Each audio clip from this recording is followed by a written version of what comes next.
Yeah, when you combine that with the reward factor, you things get a lot bigger for you. Like you bring QI because it's really important, but you want to hit also the variance for reward factor. If you're a four star plan and you're trying to get to the 4.5 or 5 star plans, you need to work with your reward factor. It's really hard to do it on its own. 100%. So therefore, you need to make sure that the score that you get and the variance you get, it's really good.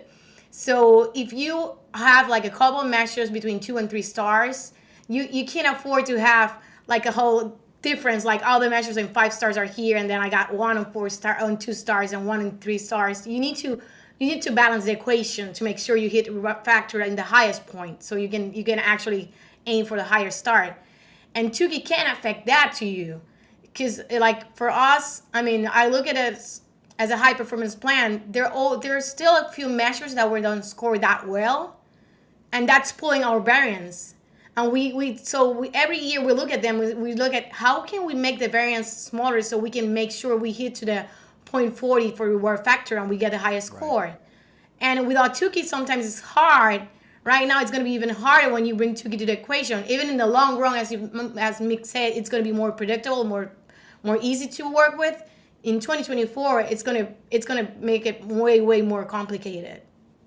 I totally agree, and I'm so glad you brought that up. I mean, you think about the reward factor. How many plans rely on 20, 30, 40 basis points being added to their score, right? To get them up into that 5 star, into that 4.5 star range. And as Moriam was talking about, it doesn't take many measures on either the mean or the variance side to bring you down, 10 basis points on that reward factor.